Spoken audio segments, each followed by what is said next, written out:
네, 잠깐 기도하시겠습니다. 은혜가 풍성하신 하나님 감사합니다. 오늘 저희들 주일을 맞이해서 하나님께서 저희들을 인도하시고 특별히 저희들 또한 졸업하는 학생들이 있는데 그 졸업하는 학생들을 저희들 축하하는 또 그러한 자리도 있습니다. 하나님 모든 것이 주님의 은혜요 축복이요 은총인 줄로 믿습니다. 오늘 예배를 통해서 하나님께서 들려주시는 분명한 말씀이 있을 줄 믿습니다. 저희들 각자의 마음에 성령의 은혜가 임하게 하시고 하나님의 말씀 가운데 저희들이 응답하게 하여 주시옵소서. 감사하며 우리 주 예수 그리스도의 이름으로 간절히 기도하옵나이다. 아멘. 네, 오늘 이곳에서 또 영상을 통해서 예배드리시는 모든 분들께 하나님의 큰 은혜와 축복이 충만히 임하시기를 간절히 축원을 드립니다. 저는 이맘때만 되면 생각나는 장면이 하나 있습니다. 정확히는 2002년도입니다. 뭐 할 때죠? 2002년도? 저겁니다.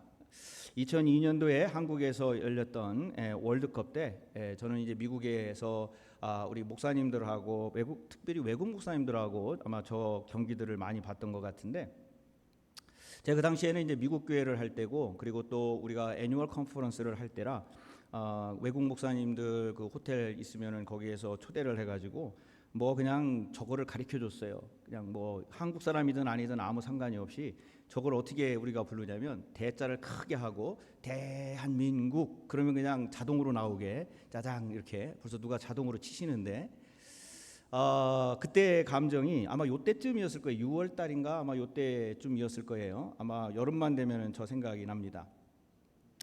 근데 저는 저걸 볼 때마다 또 그 생각을 할 때마다 왜 그 앞에다가 대자를 붙였나?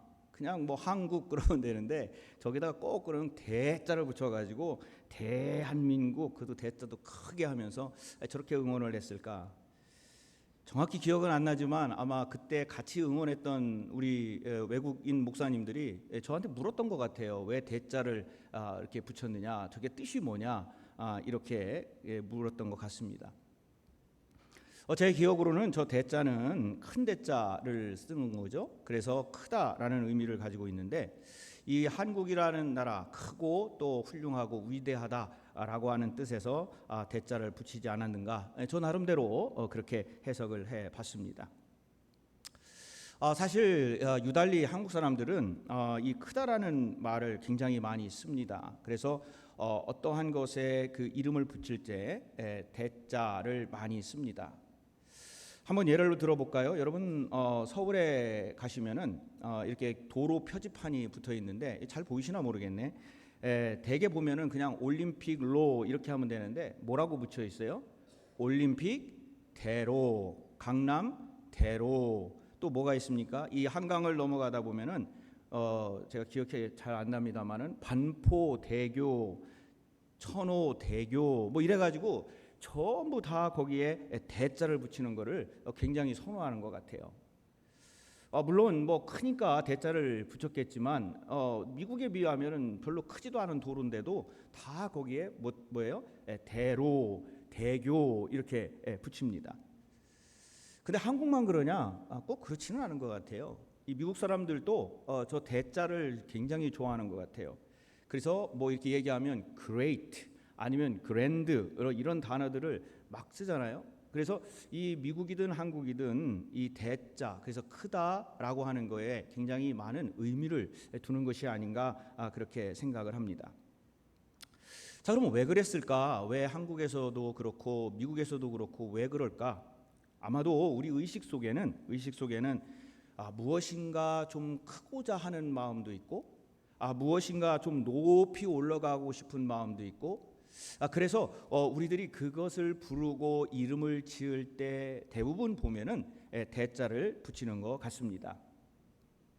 그래서 뭐 선전을 할 때에도 보면은 세계 최대, 이걸 누가 재봤나요? 왜 세계 최대 이렇게 이야기를 하고, 또 어디에 가보면 세계 최고 이렇게 붙이기도 하고, 또 국내 최대라는 말을 쓰기도 합니다.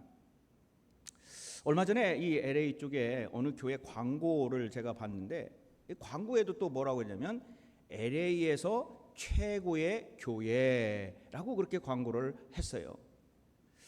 물론 나쁜 건 아니지만은 모든 사람들이 이 최대 또는 최고라고 하는 것을 좋아하다 보니까 정작 그들의 마음 속에는 높아지고 커지고 그리고 그런 것들이 더 중요하구나라고 하는 생각을 하게 된다 하는 말씀입니다. 근데 우리의 인생을 보면은 꼭 그렇습니까? 우리가 살아가면서 정작 중요한 것들은요, 사실은 보면은 작은 것 하나입니다. 여러분, 우리의 마음을 움직이는 거는요, 큰 어떤 선물이 아니에요. 우리들의 마음에 감동을 주는 것은 아주 큰 어떤 것이 아니라 우리들에게 우리를 바라보고 미소 짓는 그 작은 미소, 그리고 또 어떤 큰 것을 우리에게 해주기를 바라는 것이 아니라 그냥 그렇게 어려울 때 전화 한 통이 울려왔을 때 반가운 목소리로 배려를 해주는 그 작은 배려, 또 어느 것을 할 때에 작은 걸음으로 가서 작은 헌신을 해주는 것, 바로 그것이 우리들의 인생을 살아가는 가장 중요한 것이라 하는 겁니다.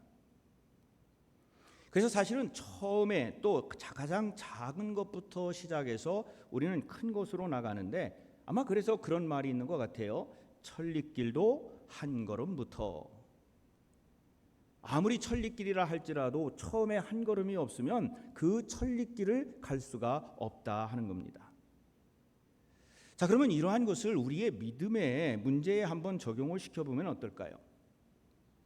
자, 우리는 종종 우리에게 어떤 큰 은혜가 임하기를 기대합니다. 그렇죠?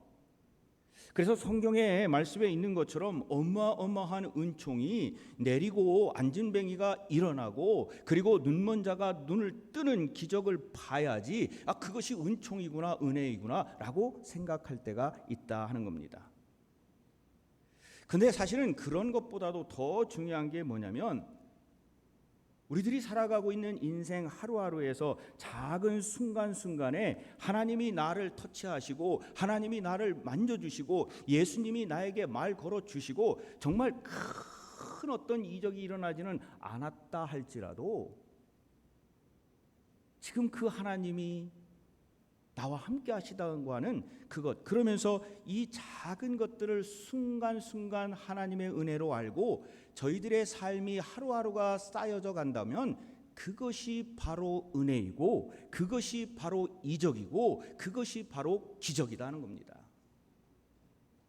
그래서 이 순간에 가장 작은 것, 그리고 내가 하나님을 만나고 그 하나님이 나에게 무슨 작은 어떠한 말씀을 하셨는가, 그리고 우리는 그 하나님의 말씀을 듣고 어떻게 그 작은 일들을 행하면서 하나님이 주어 주신 그 일들을 그렇게 하나하나 하면서 살아가는가, 바로 그 말씀입니다. 옛날 어떤 나라, 이태리라고 하는 나라예요. 영주, 그래서 이 땅을 가지고 있는 큰 그러한 영주가 있었습니다. 하루는 이 영주가 이제 자기가 가지고 있는 그 땅의 일들을 한번 돌아보기 위해서 천천히 이제 산책하는 그러한 시간을 가지게 됐습니다. 그런데 어느 날 이렇게 가고 있는데 자기가 고용한 정원사가 저쪽에서 열심히 무엇을 하고 있는 것을 보게 됐어요. 여러분, 정원사는 잔디나 또는 꽃이나 이런 걸 잘 가꾸는 사람인데, 근데 이 사람은 가서 보니까 무슨 화분에다가 열심히 뭔가를, 꽃은 잘 심어놓고 거기다가 무엇인가 열심히 파면서 조각하는 모습을 보게 된 거예요.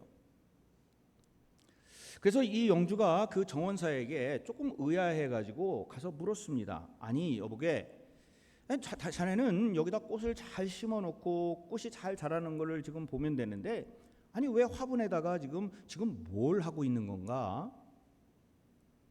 그랬더니 이 젊은 사람이 거기에서 이렇게, 정원사가 그 영주를 보면서 네 영주님, 저는 화분을 잘 심고 잔디도 잘 가꾸었는데 이 화분을 보니까 이 화분에 내가 무엇인가를 잘 조각을 하면은 이 화분에 심어 있는 이 꽃이 더 아름답게 보일 것 같아서 내가 지금 이 화분에다가 조각을 하고 있습니다.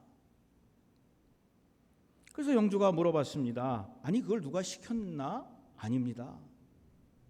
내가 이것을 하고 보니 몇 개를 하고 보니 이 일이 재밌고 또 이것을 하다 보니 이 정원이 아름답게 꾸며지는 것을 보면서 나는 이 일을 하고 있습니다. 이 영주가 보니까 이 조각하는 거에 능력이 있는 것 같아가지고 그러면 이 사람을 위해서 그 조각을 공부할 수 있는 그 길을 열어주고 조각을 할 수 있는 그러한 공부를 하도록 그렇게 해 주었습니다. 바로 이 청년이 나중에 르네상스 시대의 최대 조각가이며 건축가요 화가였던 바로 미켈란젤로라고 하는 사람입니다. 그 사람이 정원사로 처음에 시작을 하면서 어쩌면은 그냥 정원사로 그의 인생을 그냥 끝낼 수도 있던 상황이었는데, 그에게 주어진 작은 일이라 할지라도 그가 충성을 다하고 그리고 작은 일에 기쁨을 가지고 그 조각하는 일을 하면서 그 아름다운 정원을 만드는 일을 했을 때, 바로 이 영주가 작은 섬김을 보면서 그 사람을 위대한 이 시대, 아니 영원히 위대한 인물로 이 사람이 만들어져가는 과정을 기회를 주었다 하는 겁니다. 사실 우리들이 작은 일에 충성하는 것, 그리고 작은 일에 섬기는 것, 작은 일을 나누는 것은 정말 이제 우리가 어떠한 큰 길로 나가는 그 길을 인도하는 길이다 라고 하는 것을 오늘 이 이야기를 통해서도 알 수가 있습니다. 그래서 세상의 아름답고 세상의 위대한 역사도 바로 이 작은 일부터 시작되는 것. 자, 그러한 생각을 하면서 오늘 말씀을 읽어보니까 마태복음 10장에도 그러한 이야기들이 나옵니다. 이제 마태복음 10장을 읽어보면은 예수님께서 이 많은 제자들 중에 그 중에 12명의 제자를 따로 해서 그 사람들은 사도 아포스톨이라고 하는 그 이름을 주고 그리고 임명을 합니다. 자, 이들에게 이제 임명을 하고 그들이 사도로서 그 길을 걸어가야 되는데 이 예수님께서 보시기에 사실 걱정이 된다는 거예요. 아니 이 사람들을 어떻게 하는가, 핍박이 일어나고 그리고 어려움이 생기고 여러 가지 힘든 일이 생기는데 이 사람들을 어떻게 보내야 되는가라고 하면서 이제 그들을 파송의 길로 보내면서 격려와 축복의 이야기를 합니다. 자, 그러면서 이제 맞닥뜨리는 장면이 어디냐면 이 오늘 말씀의 바로 40절의 말씀입니다. 파송되는 사도들에게 하신 격려와 축복의 말씀 40절입니다. 40절은 이렇게 이야기를 합니다. 너희를 영접하는 자는 나를 영접할 것이요 나를 영접하는 자는 나를 보내신 이를 영접하는 것이니라. 이렇게 이야기를 해요.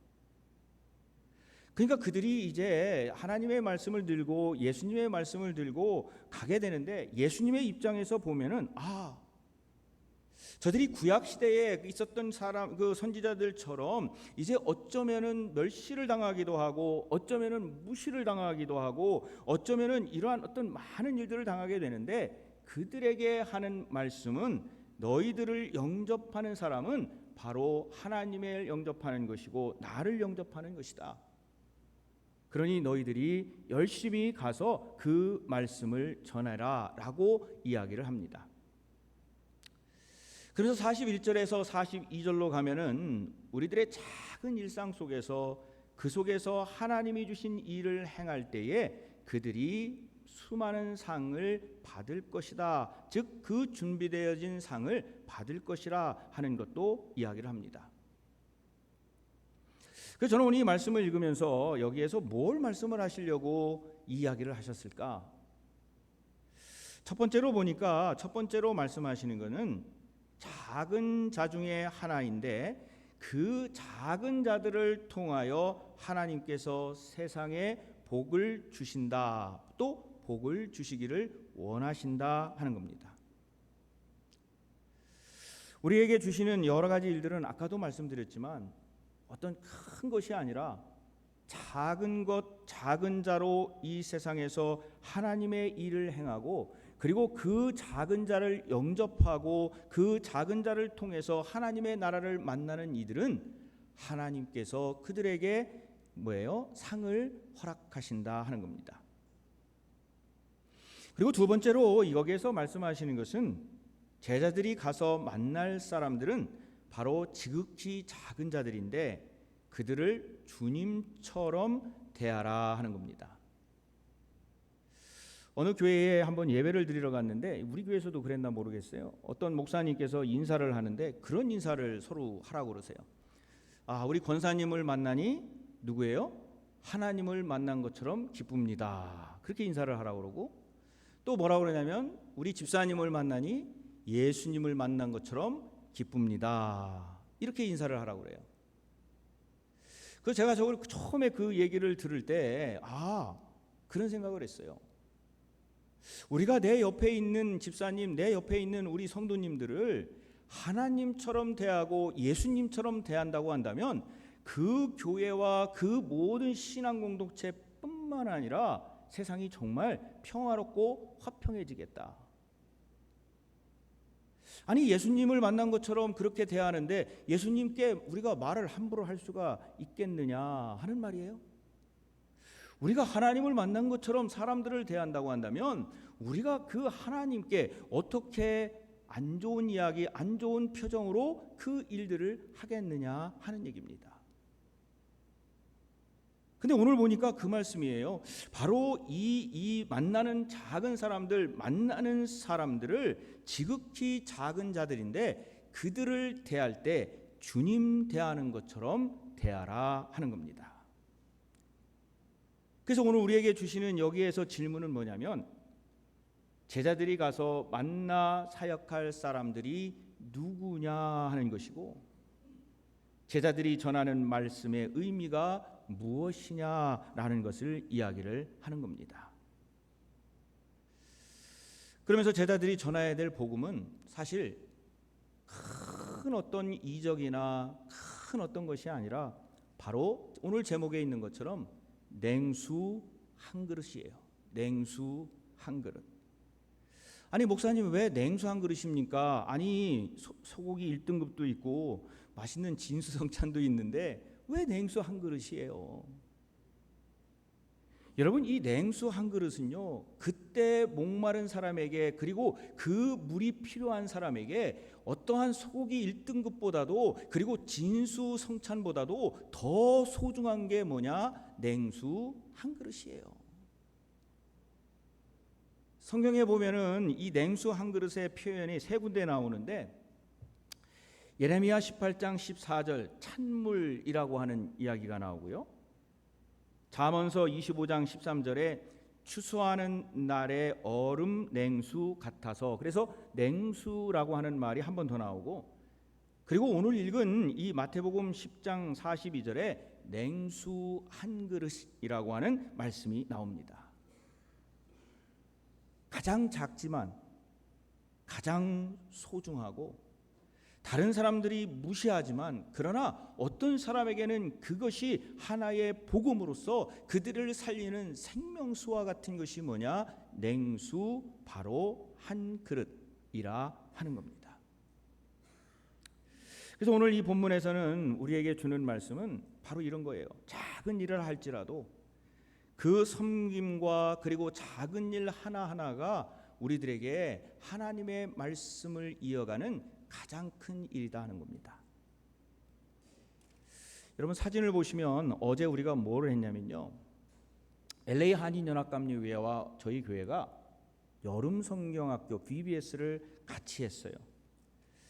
근데 요즘 이 교회에 사실 아이들이 많지가 않아가지고 여름성경학교를 자체적으로 한다는 게 그렇게 쉬운 게 아닌데 이번에 우리 전도사님들이 함께 모여서 하자 그래서 내년에는 또 더 많은 교회들이 좀 많은 선생님들과 함께 하자 그래서 그런 이야기를 했는데 저도 어제 이제 점심 때 가봤어요.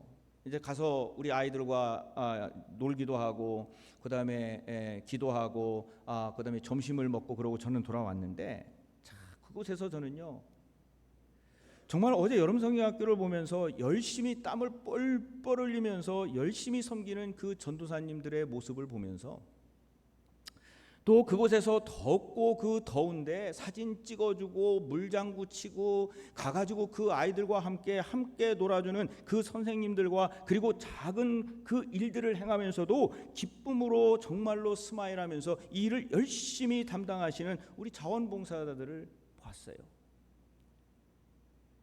또 그 더운 그 날씨에도 또 아이들에게 먹을 것을 준비하기 위해서 저는 좀 매워서 먹지를 잘 못했지만 그 떡볶이를 열심히 해가지고 갖다 주시면서 그 권사님들이 맛있지 그러면서 아니 얼마나 그들의 그 작은 그 정성과 노력이 얼마나 이들에게 큰 힘이 됐을까. 그러면서 거기에 앉으셨던 선생님들하고 이야기를 하는데 그 선생님들 중에 오늘 와서 봉사를 해보니까 그 옛날에 여름 성경학교를 했던 그 기억들이 생각이 나신다는 거예요. 그때에 느꼈던 그 감동과 그리고 그때에 느꼈던 그 어린 시절에 불렀던 찬송가도 생각이 날 것이고 그때 나에게 조그마한 정성으로 나를 섬겨주셨던 그 선생님도 생각이 나셨을 거예요. 그러면 먼 훗날 20년 후에 30년 후에 지금 우리가 그들에게 정말 몇 명 되지는 않지만 그러나 그렇게 열심히 섬겼던 우리들의 모습을 기억하면서 그 아이들은 무엇을 생각할까요? 그 여름날 뜨거울 때에 우리를 위해서 함께 와서 봉사하셨던 그 선생님들, 열심히 땀을 흘리면서 이리 뛰고 저리 뛰고 막 그냥 왔다 갔다 하시면서 땀을 뻘뻘 흘리셨던 그 전도사님들, 연세가 지긋하신데 그곳에서 오셔가지고 앉아서 즐거운 마음으로 음식을 준비하여 우리에게 음식을 주셨던 그 많은 분들, 그게 뭡니까? 냉수 한 그릇이에요. 모르긴 몰라도 그들은요 20년 30년 후에 그들은 이것을 기억하고 그들이 어떠한 누구로부터 받았던 그 선물보다도 그 토요일에 와서 그 선생님들과 함께 하나님 말씀을 배우고 찬양하고 함께 놀고 그랬을 때 느꼈던 그 섬김, 그 작은 섬김이 그들을 인생을 바꾸는 그러한 역사를 이룰 줄로 믿습니다. 바로 거기서부터 시작하는 거예요.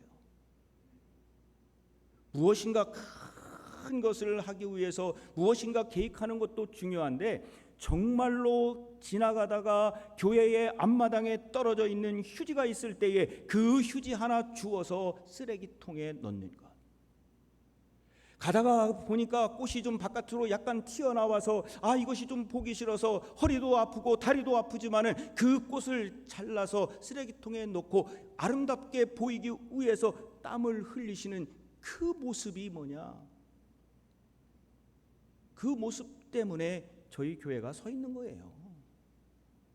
그 모습 때문에 우리는 축복의 통로가 되는 것이고 그 작은 하나하나의 그 모습이 하나님이 보시기에 상급을 주시기에 충분하다는 겁니다. 물론 그 상급이 보이는 상급도 있어요. 제가 여기에서 여러분들을 칭찬하는 것도 상급일 수 있어요. 그러나 우리들이 바라는 상급은 그게 아니에요. 누군가가 나를 알아주어서 나를 칭찬해 주어서 그 상급이 아니라 보이지는 않지만 하나님께서 우리에게 정말 폭포수와 같이 강같이 쏟아 넣으시는 그 축복, 그 은혜, 그것이 상급인 줄로 믿습니다. 그리고 그거는요 여러분 때에서 끝내는 것이 아니라 여러분의 다음 세대 축복의 통로가 돼서 강같이 흘러 내려갈 줄로 믿습니다. 여러분, 우리가 살고 있는 곳은 미국의 서부인데요, 미국의 동부에 매사추세츠라고 하는 주가 있어요. 아마 여러분 다 아실 텐데 그곳에 가면 보스턴이 있는데 그 보스턴에 유명한 대학들이 많잖아요. 하버드, MIT, 보스턴 유니버시티, 학교가 무지하게 많은데 그 보스턴에서 관광객들이 많이 오는데 이 관광객들이 거기를 오면은 찾아가는 곳이 있어요. 거기가 어디냐면 보스턴에서 한 1시간 반 운전하고 서쪽으로 가다 보면은 노샘프턴이라고 하는 그러한 조그마한 도시가 나옵니다. 한 4만 명 정도의 사람들이 살아가는 도시인데 저기에 있는 저 집처럼 별로 크지는 않지만 사람들이 꼭 들려서 사진을 찍고 가는 유명한 관광지가 있는데 저 앞에 간판에 뭐라고 쓰여 있냐면 이렇게 쓰여 있어요. 이 집은 비록 작지만 미국 역사를 새로 만들어낸 위대한 집입니다 라고 그렇게 쓰여 있습니다. 그리고 그 아래에는 그 집에서 나온 인물들에 대해서 기록을 해놨는데 그 집은 지금으로부터 약 200년 전에 남편인 조나단과 아내인 사라가 가정을 이루고 살았던 집이었어요. 그들은 별 이름 없는 가문의 사람들이었습니다. 이 미국도 이 가문을 또 굉장히 중요하게 여기는데 그렇게 별로 위대한 가문은 아니었던 것 같아요. 근데 이 조나단과 사라가 몇 명의 아이를 낳았냐면 12명의 아이를 낳아서 자녀를 길렀고, 그리고 200년 전이니까 지금 한 4대 5대 이렇게 쭉 역사가 흘러갔습니다. 근데 그렇게 써놓은 그 밑에 뭐라고 기록을 해놨냐면 화면에 나올 텐데 이렇게 기록을 해놨어요. 이 집에서 자손들이 어떠한 자손들이 나왔느냐? 미국 부통령이 한 분, 15명의 대학 총장, 3명의 주지사, 3명의 시장, 149명의 변호사, 48명의 판사, 검사, 116명의 목사, 50명의 사업가, 25명의 발명가, 66명의 교수, 82명의 차관급 공무원, 68명의 의사. 이 정도 되면 엄청난 거예요. 그래서 학자들이 이 집안에 대해서 한번 연구를 해봤어요. 아니 이 집안이 도대체 어떤 집안이길래 이렇게 많은 후손들이 이 공동체를 움직이는 지도자들로 성장하게 됐을까? 아까 자녀가 조나단과 사라가 몇 명이라고 그랬어요? 12명. 근데 이 사람들이 이거를 연구해 보니까 결론을 내리기를 딱 이렇게 결론을 내렸다고 합니다. 조나단과 사라는 자녀들에게 12명의 자녀들에게 하나님을 잘 믿는 신앙을 물려주는 일로 시작했다 하는 거예요. 다시 읽어드립니다. 12명의 자녀에게 하나님을 잘 믿는 신앙을 물려주는 일로 시작했다. 이게 무슨 말일까요? 이 조나단과 사라가 다른 어떤 것을 이 아이들에게 물론 많은 걸 물려줬겠지만은 자기 자손들에게 특별히 12명에게 물려준 것이 뭐냐면 하나님 잘 믿는 거예요. 출세하고 성공하고 이것도 중요한데 그들의 인생에서 하나님을 잘 믿는 그 신앙에서 모든 것들이 시작해야 된다라고 하는 걸 일러준 겁니다. 자, 그러면 이 사람이 누구일까요? 이 조나단이라는 사람이 누구일까요? 1700년대에요. 이 미국의 부흥을 이끌었던 조나단 에드워드 목사님이에요. 이 목사님과 사모님인 사라가 바로 이들의 주인공인데 그 후손들에게 다른 무엇인가를 알려주고 그렇게 한 것이 아니라 그들의 인생에서 하나님을 붙들고 살아라. 하나님을 붙들고 그렇게 살아라. 단 이거 하나의 시작, 작은 시작으로부터 이 가문이 축복받은 가문이 되었다 하는 겁니다. 사랑하는 우리 성도님들, 우리는요, 가정에서 우리가 사는 지역에서, 직장에서, 교회에서 어떤 모습으로 살아야 될까? 오늘 이 아침에 한번 생각을 해봤으면 좋겠어요. 그리고 우리는 어떠한 작은 일을 지금 하고 있는가 하는 거예요. 그리고 우리는 어떻게 작은 보잘것없는 사람들, 어쩌면 무시당하는 사람들, 그들을 어떻게 잘 섬기며 지금 살아가고 있는가 하는 겁니다. 그리고 우리는 작은 일이 어디서부터 지금 우리의 인생에서, 우리의 믿음에서 시작하고 있는가 하는 거예요. 바로 그 일들을 시작하고 행할 때에 하나님께서는 우리를 들어서 쓰실 것이고, 그 하나님께서는 하나님이 이루시기를 원하는, 정말 우리는 알 수 없지만 하나님의 큰 비전이, 우리는 무엇인지 알 수는 없지만은, 그리고 언제 이루어질지는 모르지만은 그 하나님이 우리 가정을 통해서, 하나님이 우리 성도님들의 가정을 통해서, 하나님이 이 교회를 통해서 하나님이 이루시고자 하는 그 큰 뜻을 하나님이 이루실 줄로 믿습니다. 어디에서 시작할까요? 냉수 한 그릇. 여러분이 섬기시는 그 작은 일들, 그리고 하나님의 백성으로 예배드리는 이 시간, 예수 그리스도의 이름으로 기도하는 그 시간, 여러분의 형제자매를 보았을 때 사랑으로 웃음으로 그들을 대해주는 그 시간, 힘들어 어렵다 하는 그 분들에게 전화 한 통화, 사랑합니다, 축복합니다 이야기해주는 그 한순간, 그 한순간이 세상을 바꾸고 그 한순간이 주님의 뜻을 이루는 시작인 줄로 믿습니다. 오늘 그러한 것을 통해서 한 냉수 한 그릇의 기적이 저와 우리 모든 성도님들 그리고 가정, 이 교회에 임하시기를 간절히 축원을 드립니다. 저희들 이 시간 함께 통성으로 기도하기를 원합니다. 하나님,